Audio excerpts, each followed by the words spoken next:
이 장원을 뽑을 때 이 시를 뽑았다고 합니다. 감동이 컸던가 봐요. 무엇보다도 이분이 이제 얘기를 하는데 처음 읽을 때 정말 아무 말도 할 수 없었다. 심사위원 1,003명이 작품을 고를 때 만장일치로 가장 좋은 작품이다. 이렇게 뽑았다는 거예요.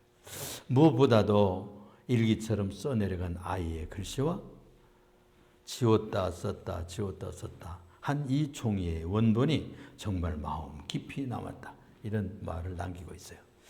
그래서 가장 받고 싶은 상, 이런 제목이에요. 가장 받고 싶은 상.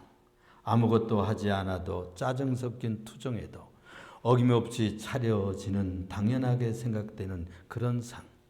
하루에 3번이나 받을 수 있는 상. 아침상, 점심상, 저녁상. 아침상, 점심상, 저녁상. 받아도 감사하다는 말 한마디 안 해도 되는 그런 상. 그때는 왜 몰랐을까? 그때는 왜 못 보았을까? 그 상을 내시던 주름진 엄마의 손을 그때는 왜 잡아주지 못했을까? 감사하다는 말 한마디 꺼내지 못했을까? 그동안 숨겨놨던 말 이제는 받지 못할 상 앞에 앉아 홀로 되뇌어 봅니다. 엄마 사랑해요. 엄마 고마웠어요. 엄마 편히 쉬세요. 세상에서 가장 받고 싶은 엄마상. 이제 받을 수 없어요. 이제 제가 엄마에게 상을 차려 드릴게요. 엄마가 좋아했던 반찬들로만 가득 한가득 담을게요. 하지만 아직도 그리운 엄마의 밥상.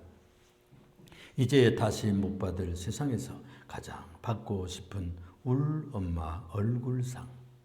이렇게 돼 있어요. 오늘은 어버이 주일입니다. 그래서 이제 어버이의 사명과 효 이런 제목을 가지고 간단히 생각을 하면서 은혜를 받고자 합니다. 시간 먼저 생각하고 싶은 것은요. 자녀들에게 효도할 책무를 하나님께서 주셨어요. 우리가 세상에서 그 사명을 주어도 우리가 뭐 받아야 되죠. 그런데 이 효도의 책무는 하나님이 주셨어요. 그래서 오늘 우리가 읽지는 않았는데 우리가 매주일 십계명을 교도하거든요. 그 5째 계명이 볼 것 같으면 그런 말씀으로 시작이 되잖아요. 네 부모를 공경하라. 그리하면 네게 준 땅에서 네 생명이 길리라. 이런 말씀으로 십계명에서 이웃사랑의 첫 계명으로 주고 있습니다. 그래서 이 효는 인륜 대사예요. 일 중에 큰 일이 효하는 것이잖아요. 500년 동안 조선시대에 효를 아주 덕목으로 내세우고 살았어요. 그래서 우리는 뭐 유견이 뭐니 그런 얘기 안 해도 체질화되어 있어. 기질화되어 있어. 아예 자녀들이면 부모를 공경해야 된다. 잘 가르치지도 않아도 다 스며들어 있어요. 그런데 성경에서도 그 얘기를 또 되풀이하고 있는 겁니다. 그래가지고 우리 한국 민족에게 이 복음이 들어왔을 때 굉장히 흡입력이 있었다는 거예요. 아, 서양 교회에서도 기독교도 효를 강조하는구나. 이렇게 함으로써 굉장한 파급력이 있었다는 것이죠.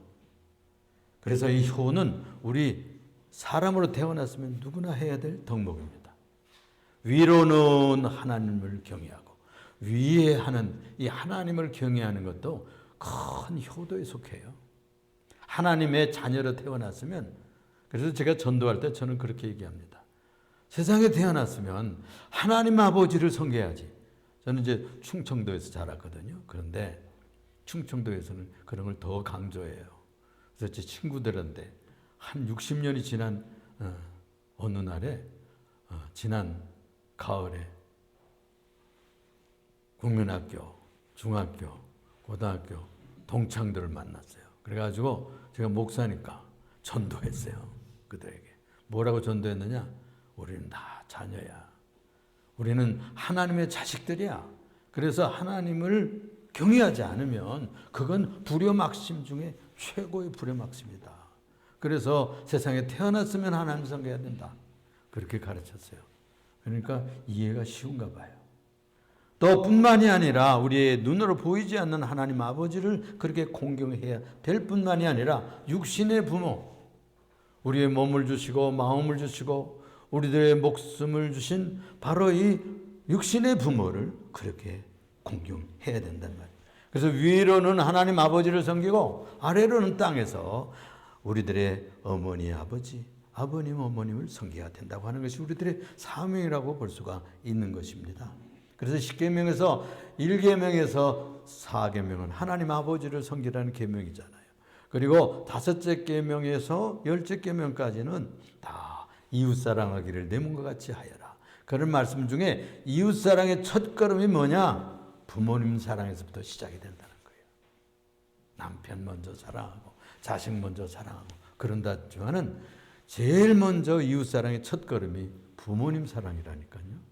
그러니까 부모님을 경외하고 그분들을 존경해 드리고 알아드리고 위로하고 격려하는 이 마음을 품지 않으면 이웃사랑으로 나가기가 힘들다는 거예요.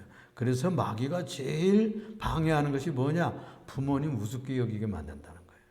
청소년 때들도 그런 마음이 많이 들게 만들어요. 에베소 교회에 보낸 편지에서 보면 우리들이 교동문에서 읽었잖아요. 6장 1절 2절에 거기 보면 주 안에서 네 부모를 공경하라. 이것이 크고 첫째 되는 계명이다. 그리하면 너희가 땅에서 잘 되고 장수하리라. 이게 출애굽기에 있는 10계명 부모님 계명을 해석한 바울 사도의 계명입니다. 그래서 이 공경한다 그런 말이 무슨 말이냐면 카바드라는 말이래요. 이 카바드라는 말은 존경한다, 영광스럽게 한다, 알아드린다, 높여드린다 그런 뜻입니다. 그래서 이 말은 부모님을 공경하되 하나님을 경외하듯 하라는 뜻이라는 거예요. 유대인들은 그렇게 알고 있어요. 그 왜 그런 거 아니? 이 10계명을 하나님께서 써주실 때에 거기에 새겨주는데 1계명, 2계명, 3계명, 4계명, 5째 계명을 이 첫 돌판 2개가 있었대요. 그래서 첫 돌판에다가 부모님 계명이 있어서 유대인들은 이건 부모님 계명은 하나님 섬기다 하라는 계명이구나 이렇게 알았다는 거 아니에요. 그래서 부모님을 하나님 아버지 섬기다. 그래서 보이는 신처럼 섬기는 것이 최고의 효도의 개념이에요, 여러분. 그러니까 얼마나 중요한 계명인지 알겠죠. 그렇게 하면 뭐 그렇게 한다고 무슨 좋은 일이 있을까요? 거기에 약속이 있어요. 축복의 약속들이 쭉 붙어 있습니다. 그래서 하나님의 대리자로 여겼다는 것입니다. 하나님의 대리자처럼. 그래서 성부 하나님이 영혼을 주셨다고 하면 우리 육신의 부모는 뭘 주었어요? 몸을 주시고 목숨, 이 푸시케라고 하는 목숨, 우리들의 영적인 생명, 조이라고 하는 생명은 하나님께서 주시는 거예요. 그리고 부모를 통해서 우리들의 육신의 생명, 육신을 주신다니까요. 그러니까 얼마나 굉장한 권세입니까? 축복입니까? 부모를 통해서. 유교에서도 그걸 가르쳐요. 시체 발부는 수지 부모라. 그래서 머리카락에서부터 우리 피부까지 다 부모님으로부터 받아서 그 상투트는 이유가 무엇인지 압니까? 그 부모님들이 주신 그 몸을 상할 수 없다. 그런 생각 때문에 머리카락 하나도 상하지 않게 해서 그걸 이렇게 해서 딱 묶어서 결혼하기 전에는 묶고 따고 이렇게 해서 보존을 했고요. 장가 들고 결혼을 하면 상투를 틀어 올렸어요. 그 한 가닥이라도 흐실하지 않기 위해서. 좋은 마음이죠. 그때식으로 표현한 거예요. 효도를. 그렇습니다. 그래서 이 계명을 확장하면요. 스승들도 우리들의 지식의 부모예요. 유치원 선생님들, 또 뭐 초등학교, 국민학교 선생님들, 또 중고등학교 선생님들, 우리들의 지식을 가르치는, 지식을 넣어주는, 지식을 공급하는 그런 부모예요. 그래서 스승들이라고 부르죠. 요즘에는 학원 선생님들처럼 생각해가지고 스승이라는 말을 붙이기가 어려워요. 진짜 선생님들은요, 지식을 장사하는 마음으로 가르치질 않아요. 정말 자기의 자식들처럼, 자기의 진짜 제자들처럼 생각해서 그 지식을 공급하고 어떻게 해서 사람 노릇을 하게 하는 제자들을 만들까. 이런 마음으로 제자들을 키우기 때문에 스승이라고 불러요. 스승이라고 불러요. 저희 시골 중학교 다닐 때 선생님이 계셨어요. 이름도 잊어버리지 않는데 양근석 선생님이에요. 그분이 명지 중고등학교 교장 선생님 36년 하셨어요. 그분이 시골 학교에서 수학 선생을 하고 농구를 좋아하고 그래가지고 체육을 학교 체육을 인도하고 그러셨어요. 근데 그분이 올라와서 이제 교장 선생님을 하시고 장로님으로 그 명지 그 그룹에서 그 처남이셨는데 그분이 열심히 해가지고 학교를 키웠어요. 그 명지 학교 교회 학교도 그 교회도 그분이 개척을 했거든요. 근데 그분을 저번에 연락이 돼가지고 가서 만나 뵀어요. 94살, 94세요. 그래서 대화를 하는데 누구 얘기를 하는 거 아니? 제 얘기를 하는 게 아니에요. 제 친구 얘기를 하는 거예요. 거기 시골에 있던데 한 반의 친구였는데 걔가 명지로 올라왔어요. 대학으로 올라와. 거기 졸업생이야. 그래서 거기 선생 노릇하고 미국을 들어갔어요. 얼마나 그 선생을 잘 모시고 그 다음에는 이렇게 교제가 깊어졌어요. 근데 그 얘기를 계속 하더라고요. 명지 고등학교에 교목하던 분이 여기 사단지 살아요. 그런데 그분이 그 양석 선생님 얘기를 하는 거예요. 그러면서 그분을 내가 우리 스승인데 그래가지고 몇십 년 만에 만나뵀어요. 그런데 그분 만나면 그 박혜종이라는 친구 얘기를 한다는 거예요. 수많은 제자들이 있었지 않겠습니까? 36년 동안. 그런데 자기가 예수를 믿고 정말 하나님을 사랑하고 하나님을 아는 그 제자가 정말 열매 맺고 자랑하고 싶은 제자가 그 제자였던가 봐요. 그래서 저한테도 얘기를 하고 그냥 만나면 그분은 그 얘기한다는 거예요. 계속 한다는 거예요. 계속. 여러분, 스승도 부모입니다. 여러분. 노인들도 부모입니다. 부모님들이 일찍 돌아가면 또 양부모를 모실 수도 있는 거예요. 그렇죠? 또 특별한 가정이 될 수도 있는 겁니다. 세상에 살다 볼 것 같으면. 어른들이 우리들의 부모님이기 때문에 이 백발이 성성한 노인들 앞에 머리를 숙이는 것은 우리들 다 효도하는 마음이라는 것을 배워야 될 것입니다. 그러면 그 효도하는 자녀들에게 주시는 축복이 있다는 겁니다. 오늘 본문 말씀에도 볼 것 같으면 그런 말씀을 하는 거예요. 네가 땅에서 잘 되고 장수하리라. 네 생명이 길리라. 그런 말씀을 주셨던 겁니다. 무슨 축복을 주셨다고요? 땅을 주신다는 거예요. 여러분 우리 자본주의 세상이잖아요. 그래서 땅을 얻으면 어때요? 땅을 얻으면 복 받았다. 그러잖아요. 땅 주인이 된다는 건 얼마나 큰 축복입니까? 여기 보면 땅의 삶의 터전을 허락한다는 거예요. 이건 가정을 허락하고 직장을 허락하고 기업을 허락하고 삶을 터전에 뿌리를 내릴 수 있는 그런 축복을 주겠다 그런 뜻이에요. 또 하나의 축복은 효도하는 자녀들에게 장수를 주신다는 거예요. 내 생명을 길게 하겠다는 겁니다. 이 장수는 그냥 할 수 없이 사는 것이 아니에요. 그 어떤 분이 그 강의를 하는데 그런 얘기를 하시더라고요. 재수 없으면 120살까지 산다는 거예요. 그 얘기가 뭘까요? 건강하지 않게 120살까지 사는 건 축복이 아니라는 뜻이죠. 우리가 강건하게 장수하면 그것이 하나님이 주신 축복으로 믿으시기를 바랍니다. 오래 살면 뭐하나? 주님의 뜻을 땅 위에 실현하기 위해서 오래 살 필요가 있는 거죠. 리빙스턴은 그런 얘기를 했어요. 세상에서 사는 목적이 남아있고 사명이 남아있는 사람은 죽지 않는다. 그런 얘기를 했거든요. 그가 아프리카의 선교에 들어가서 가전고생을 하고 어려운 일을 많이 겪었던 모양이에요. 그가 남긴 명언이잖아요. 사명이 있는 자는 죽지 않는다. 왜 장수시킬까요? 왜 축복해서 건강하게 장수시키는 이유가 뭘까요? 이 땅에서 할 일이 남아있기 때문이죠. 아직 너는 세상에서 더 내가 시키는 일을 하고 오거라. 그래서 부르지 않는 겁니다. 이 땅 위에서 건강하게 오래 살 수 있는 축복을 누리시기를 기원합니다. 그래서요, 복 중에 복이 그 7복 중에 하나가 고정명이라고 그랬잖아요. 응? 잘 죽는 거. 응? 괴롭게 죽으면 안 돼. 주님께서 여러분들의 모든 삶에 마감에는 주님께서 영화로운 들림을 받는 여러분들 되시길 주님으로 축복을 드립니다. 모쪼록 우리는 이 자녀들로서 주 하나님을 경외하고 부모님께 효도하다가 땅에서 잘 되고 강건해서 형통하게 살다가 들림받는 여러분들 되시기를 축원합니다. 두 번째로 생각할 것은요, 자녀들에게 대한 부모님들의 사명이 있어요.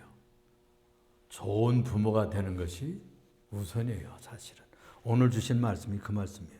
어버이 주일이므로 이 어버이의 사명을 한번 챙겨보는 것도 좋지 않겠습니까? 그래서 이 신명기는 가나안 땅, 새로운 땅에 들어가기 전에 다음 세대가 어떻게 신앙의 세대가 될 수 있느냐 하는 것을 상정을 하고 양육시키고 훈련시키고 키워가는 그런 준비의 문서예요. 그래서 이것이 바로 유명한 그 요약된 교육명령이잖아요. 쉐마 이스라엘, 들으라 이스라엘. 여러분 사무엘 그러면 사무 하면은 듣는다는 뜻에서 나온 거예요. 응? 그 한나가 너무나 눈물로 기도했잖아요. 그래가지고 하나님이 들으셨다 그래가지고 엘이라는 말은 하나님이라는 뜻이거든요. 하나님이 들어주셨다 내 말을. 그래서 사무엘이거든요. 여기 쉐마 거기도 이 듣는다는 뜻에서 나와. 들으라는 명령형이에요. 쉐마 이스라엘 들으라.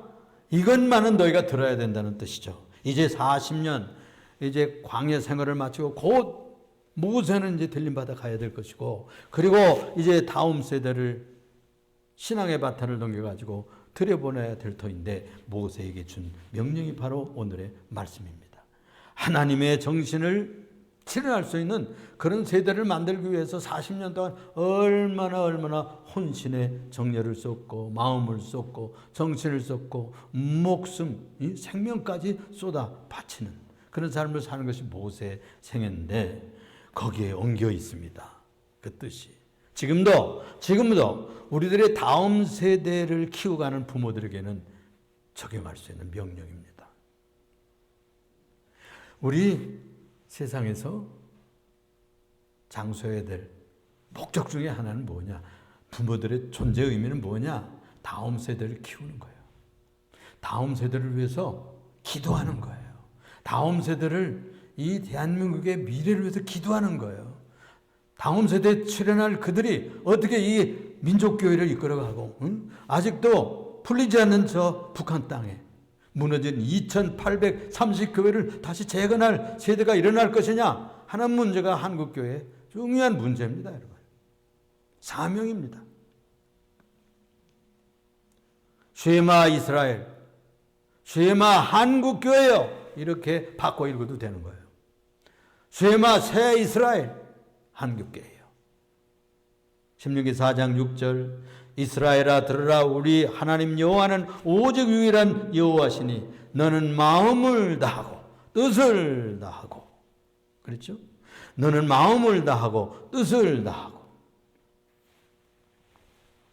마음을 다하지 않으면 아니 되죠. 뜻을 다하지 않으면 아니 됩니다. 힘을 다하여 그랬더니 힘을 다하여 예수님은 거기에다가 목숨을 다하여 하나 더 붙였어요. 네페시 목숨 생명을 쏟아라. 이 계명에 생명을 쏟아라. 그러면서 그 8절에 보면은 7절에 볼 것 같으면 그런 말씀을 하는 거예요. 6절, 7절 얼마나 중요한 말씀을 하고 5절에 너는 얼마나 중요한 말씀을 그 마지막에 보면 네 하나님 여호와를 사랑하라. 여기 핵심이에요. 네 하나님 여호와를 사랑하라. 이 경외하라는 말이에요. 공경하라는 말이에요. 믿으라는 말이에요. 사랑이라는 이 표현 중에는 모든 것을 쏟는 우리들의 인격이 거기 쏟아져 들어가는 어휘입니다. 단어입니다. 오늘 내가 네게 명하는 이 말씀을 너는 마음에 새기고 네 자녀에게 부지런히 가르치며 집에 앉았을 때든지 길을 갈 때든지 강론할 것이며 일어날 때든지 누워있을 때든지 계속 강론하라는 거예요. 그리고 너는 또 그것을 내 손목에 메고 또 기호를 삼으면 내 미간에 붙이라. 이 미간이라는 말은 이마에. 또 내 집문설주와 바깥문에 기록할지니라. 먼저는 뭐예요? 우리 하나님 여호와는 유일한 하나님이니. 그래서 이 중요한 선포를 하고 있는 것이 유일신 사상이에요. 유대교는 유일신입니다. 이스라엘은 유일신, 여호와 하나님만 섬기는 신앙을 가지고 가나안 땅에 들어가게 된 것이죠. 유일신이라는 말은 우주와 만상과 모든 세상에 오직 한 분 창조주 하나님밖에 없다는 믿음의 고백입니다. 선포라고 볼 수가 있는 것이 구약식 전도의 아주 메시지예요. 하나님은 오직 유일한 신입니다. 그래서 세상의 종교의 신과는 해신, 달신, 바위를 섬기는 신도 있고, 또 이집트 같은 데서는 나일강을 막 섬겨요. 또 시골에서는 고목나무에다가 이렇게 해놓고 또 선앙당, 잡신 여러 신들을 섬기고 그걸 다 신교라고 그래. 이것도 섬기고 또 모자랄 것 같으면 딴 것도 만들고. 바울 사도가 저 아테네에 들어갔었어요. 그러니까 구경하다 보니까 신들이 얼마나 많은지 만들다 혹시 우리들이 잘못 만들어가지고 빠진 신은 없을까? 그래가지고 이름을 모르는 신, 그런 신단도 있더라는 거예요, 여러분. 인간들이 만든 이 여러 잡신들과 이런 신들이 필요해서 만든 이런 다신교 가지고는 문제가 해결되지 않습니다. 그런 종교들과 그런 제국들은 다 무너져 갔어요. 그런데 가장 약한 것 같고 가장 시시한 것 같은 이 종족이었던 이 이스라엘 민족이 모시고 살던 이 민족신에 지나지 않은 것 같던 이 창조주 하나님, 여호와 하나님이 이 민족신인 줄 알았는데 이방인들이 들어보니까 그분은 창조주다 이렇게 믿은 거예요. 그게 복음의 확장이에요. 그래서 그리스에도, 터키에도, 저 유럽에도 퍼져나가고 온 세계에 돌아다니면서 복음화된 것입니다. 그분이 바로 창조주구나, 그분이 하나님이구나, 우리의 하나님 아버지구나 하는 유일한 하나님이시니, 12지파 이스라엘이나 그분들과 똑같이 아브라함, 이삭, 야곱이 지녔던 품었던 그 하나님을 모든 민족이 그분이 바로 우리 하나님 아버지였구나 하는 신앙 고백을 하는 것이 오늘날의 우리 크리스찬들이에요. 12지파가 그렇게 믿었거니와 우리 주 예수 그리스도를 통해서 소개된 그분이 너희 아버지요 곧 나의 아버지 그랬어요. 예수님이 너희 아버지 곧 나의 아버지, 창조주 하나님, 내가 섬기고 내가 아버지로 섬기는 바로 그 아들 된 나는 아들이고 너희는 그의 자녀들이다. 그래서 너희는 나의 친구다, 너희는 나의 형제다, 그렇게까지 얘기해 주셨잖아요. 그래서 이 아버지를 가르쳐 주신 분이 바로 예수님입니다. 다 유태교에서는 너무 먼 하나님, 무서운 하나님, 그냥 죄짐은 그냥 심판하는 하나님, 이런 것만 열심히 가르쳤어요. 그래서 하나님에 대해서 너무 무서워했어요. 그런데 예수님이 오셔서 가르치신 그런 것이 더 많은 하나님이 아니고, 내가 모시고 내가 가르쳐주는 하나님은 나의 아버지고 너희 아버지 하나님은 사랑의 아버지다. 사랑의 아버지다. 그래서 너희를 대신해서 나를 보낸 거야. 너희를 위해서 나를 희생하러 보낸 거야. 내가 이 일을 위해서 왔다고 하는 얘기를 배운 거예요. 이분들이 제일 먼저 알아들은 사람들이 12명 제자들 있잖아요. 그래서 그 일 때문에 그들은 목숨을 걸었다니까. 여러분, 목숨을 거는 건요, 진실하기 때문에 그래요. 그 진리가 진실하기 때문에, 그들이 경험하고 만났던 일들이 참되기 때문에 거기에 목숨을 거는 거예요. 시간을 들이고 돈을 쏟고 땀을 쏟는 이유가 있는 거죠. 거기에 가치가 있기 때문에 인생을 드리는 거예요. 저는 건축 공부한 사람이에요. 목사 되려고 했던 사람이야. 그냥 장로로, 난 돈 많이 벌어서 나도 우리 아버님처럼 장로를 하려고 했던 사람이에요. 근데 주님께서 어느 날 찾아오셔서 그게 아니라는 거예요. 그래서 내가 주님의 핸들링하면 방향이 다르게 갑니다, 여러분. 그래가지고 이 길에 들어선 거예요. 내가 만난 하나님, 내가 경험한 예수님이 가장 좋은 메시지예요. 구원의 사건이고 생명의 일이에요. 그 길로 가는 것이 행복의 길이에요.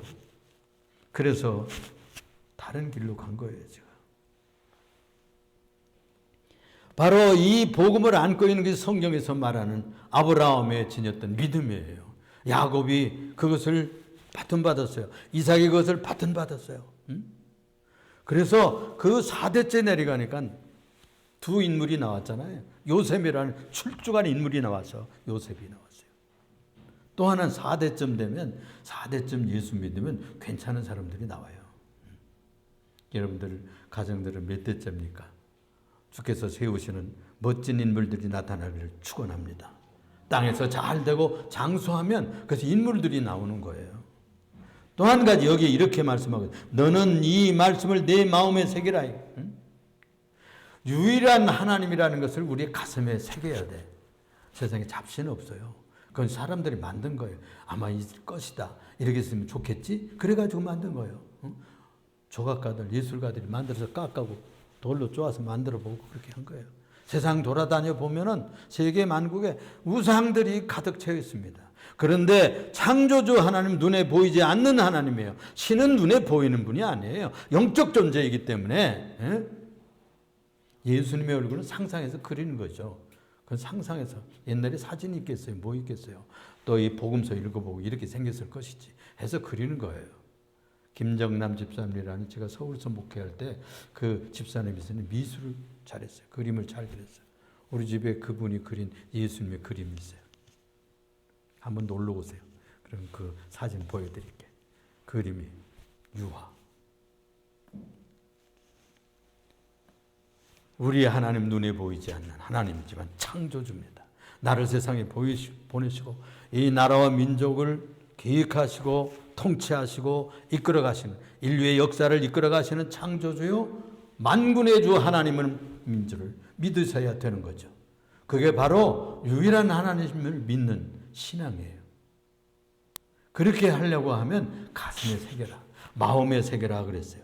돌에 새긴 십계명처럼 돌에 새겼다고 그랬잖아요. 그런데 그것은 마음에 새기라는 명령이에요. 돌에 새기듯이 십계명을 마음에 새기고 살라는 거예요. 1계명에서부터 4계명까지는 간단히 주님께서 좀 말씀했어요. 마음을 다하고 뜻을 다하고 목숨을 다해서 주 너희 하나님을 사랑하라. 이것이 첫째 되는 것이란다. 둘째도 그와 같으니 이웃을 네 자신같이 사랑하려무나. 그리하면 하늘의 상급이 너희들에게 있고 하나님 아버지의 자녀들이 된다는 거예요.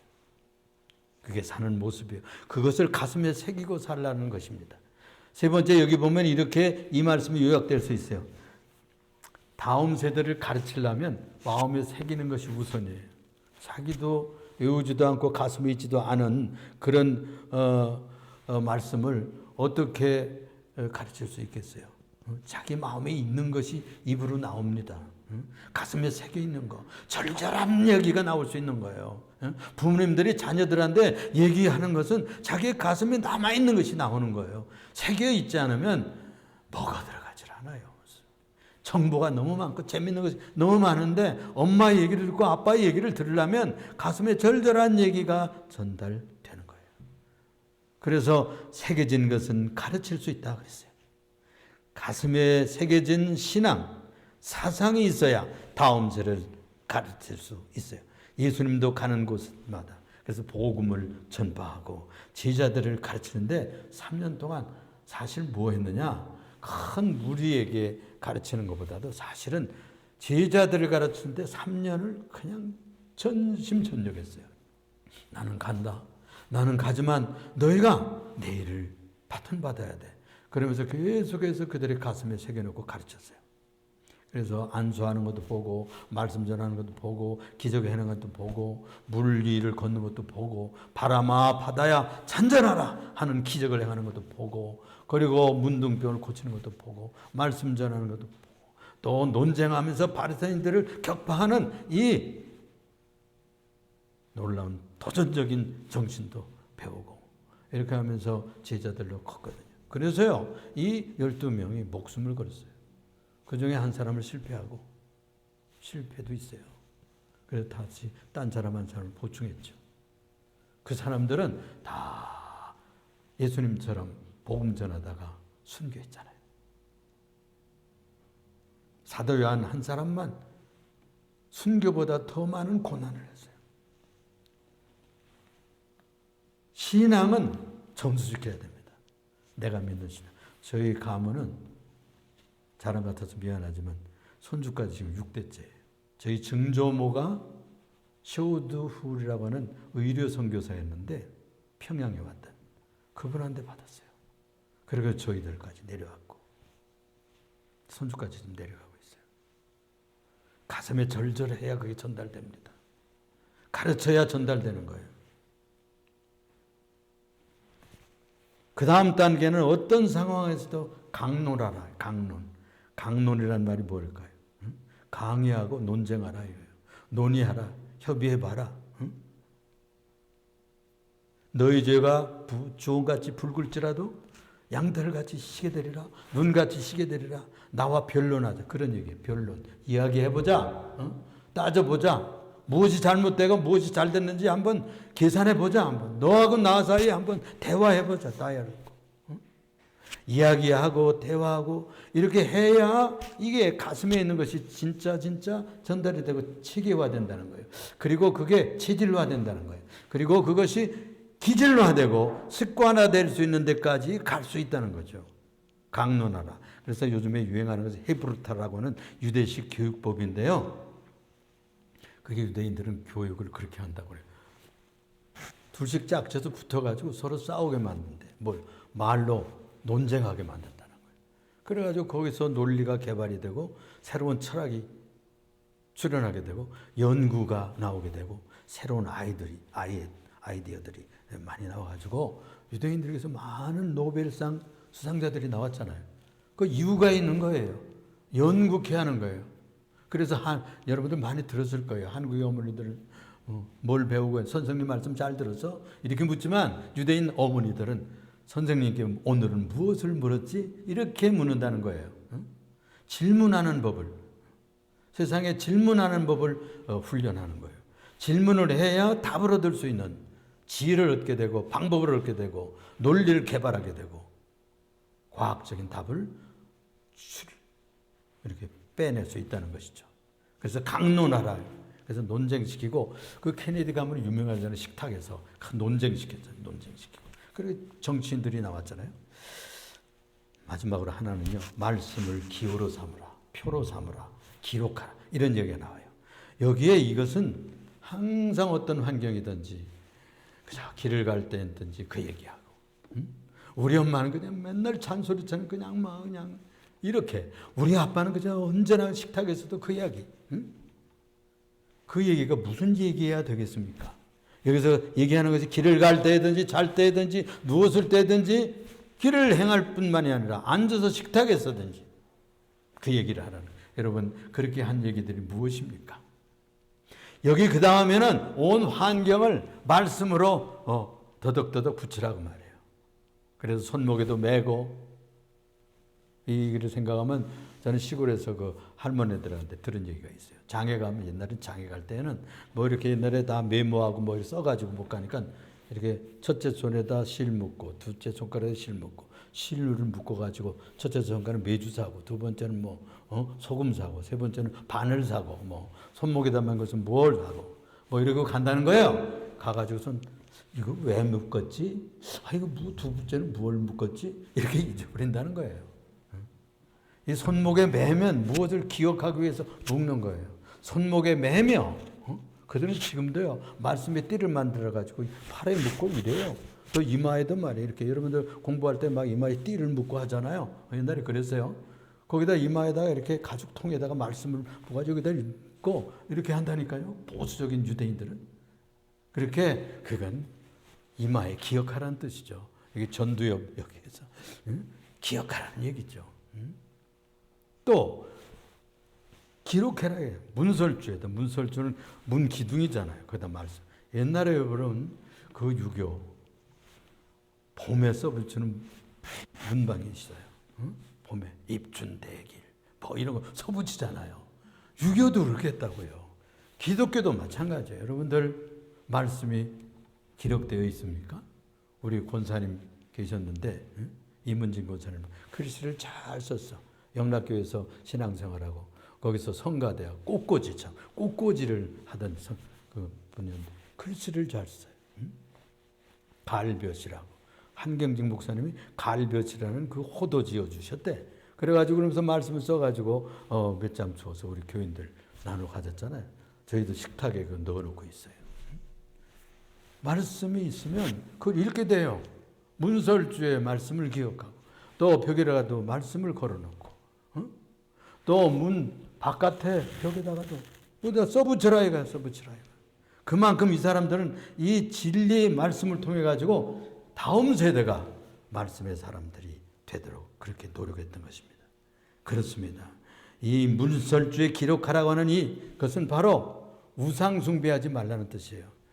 이 유대교는 이스라엘의 종교, 이 체계 종교입니다. 체계 종교, 문자의 종교예요. 그래서 신을 형상화하지 말라고 그랬어요. 제단에 올라갈 때에도 절대 정으로 쪼아가지고 자연석 그냥 쌓아. 그래가지고 자연석 12개 쌓고 거기다가 짐을 놓고 기도하고 예배 드리다가 그냥 자연이 무너지면 그만두도록 해. 거기다 뭘 자꾸 이렇게 새겨 넣으면 그건 뭐 신이 깃든 줄 알고 거기다가 절한다 이거예요. 그거. 그 우리 인간들은 자꾸 형상화하고 싶은 욕망이 있어요. 그렇게 되면 안 돼. 그건 우상화예요. 그래서 문자화하는 거예요. 문자화해야 의미가 있고 우리 가슴에 새겨지고 우리 사상 속에 하나님의 뜻이 무엇인가를 기록할 수가 있는 것입니다. 그래서 이 문화 속에도 문자화하는 그런 노력을 해야 돼요. 그래서 소설을 쓰고 무슨 뭐 이야기책을 쓰고 또 여러분들 또 전기를 쓰고 이런 얘기들을 통해서 신앙을 간증하시기 바랍니다. 형상화하는 겁니다. 또 예술 작품으로 하는 것도 좋죠. 영화를 만든다든지 이제 다른 기호들이 많이 발전하는 시대니까 모쪼록 하여튼 이 계명을 구원의 사인 삼고 문설주에 기록하듯이 문서의 종교 또 체계 교회 위에 하나님이 우리에게 구원의 복음을 담아주셨습니다. 오늘 부모님 주일을 만나서 우리 부모님들은 후세에게 그들의 가슴에 주의 구원의 진리를 새겨넣는 세대가 되시기를 주님의 이름으로 축원합니다. 또 우리 자녀들은 이 부모님들 위에는 하나님을 섬기는 최고의 자녀들이 되고 또 땅에서는 육신의 부모를 섬기는 효도하는 자녀들이 돼서 땅에서 잘 되고 장수하는 복된 세대가 되기를 주님으로 축원합니다. 기도합시다. 사랑이 많으시고 은혜가 풍성하신 주님 감사 찬송 주 앞에 영광을 돌립니다. 부모님 주일을 맞이하여 주 앞에 나왔사오니 우리의 가장 큰 부모님이시고 하늘의 어버이신 우리 주 하나님 앞에 경배하오니 평생 동안 사는 동안 우리를 존재케 하시고 영혼을 주시고 구원의 길을 열어주신 그 은총을 생각하고 또 땅에서는 우리가 육신의 부모를 공경하고 효도하면서 행복하게 살다가 땅에서 잘 되고 장수하여 사명을 완성하고 가는 자녀들이 다 되게 만들어 주옵소서. 예수님 이름으로 기도합니다. 아멘. 우리 다 같이 일어나서 찬송가